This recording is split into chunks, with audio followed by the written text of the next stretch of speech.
सारे काम आप ही करवाएंगी? अरे ये तो सिर्फ नाम की पार्षद बनी है। वो तो महिला सीट आ गई, वरना पार्षद तो मुझे ही बनना था। अब भले ही चेहरा इसका होगा, लेकिन पावर तो मेरी ही होगी। अरे वाह भाई साहब, क्या दिमाग लगाया है आपने भी। आइए आप लोग, खाना लगा दिया है सबके लिए। सीमा जी पार्षद बन चुकी थीं, फिर भी उनकी एक ना चलती। सारे काम ठाकुर साहब खुद ही संभाल लेते और जहां जरूरत पड़ती वहां सीमा जी का अंगूठा लगवा लेते। सीमा जी ज्यादा पढ़ी लिखी भी नहीं थी। एक दिन ठाकुर साहब और सीमा एक प्रोग्राम में जाते हैं। अरे ठाकुर साहब, आप आ गए। ओहो, पार्षद मैडम भी आ गई हैं। स्वागत है आप दोनों का। लगता है हमारे पार्षद फंड का सही इस्तेमाल हो रहा है। चलिए अब उद्घाटन करते हैं। ये लीजिए ठाकुर साहब, कैची। आप ही सबसे पहले प्रवेश कीजिए। सब लोग आगे निकल जाते हैं और सीमा जी पार्षद होने के बावजूद भी पीछे खड़ी रह जाती हैं। वो देखती हैं कि वेलकम बोर्ड पर उनका नाम है, लेकिन महिला होने के कारण कोई उनका सम्मान नहीं कर रहा। अगले दिन एक आदमी उनके घर आता है। अरे ठाकुर साहब नमस्कार।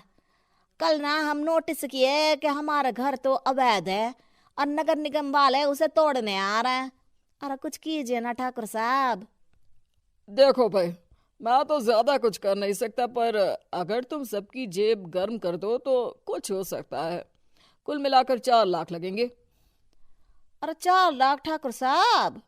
अरे भाई, मैं अपने लिए नहीं मांग रहा हूँ। दरोगा है, इंजीनियर बाबू है, बड़े साहब है, सबको देना पड़ता है ना थोड़ा थोड़ा। बोलो है मंजूर? तभी वहां अचानक सीमा जी आ जाती हैं। अरे ये आप क्या कर रहे हैं?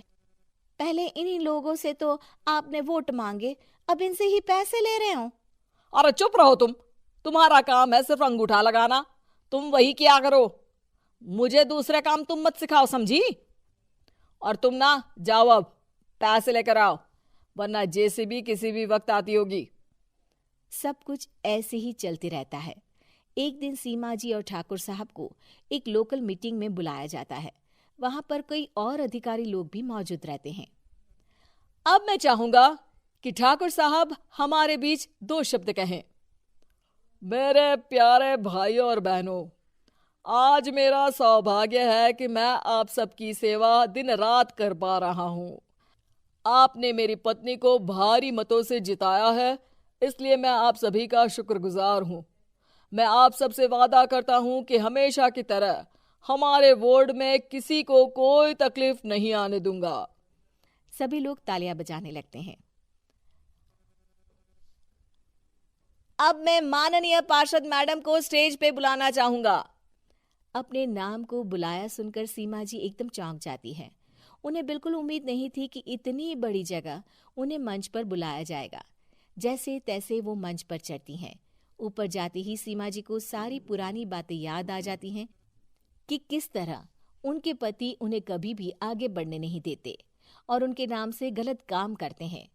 वो बोलने लगती हैं। मैं आपके वार्ड की पार्षद सीमा हूं। आप में से बहुत कम लोग ही मुझे जानते होंगे, क्योंकि इससे पहले मुझे कभी ऐसा मौका ही नहीं मिला।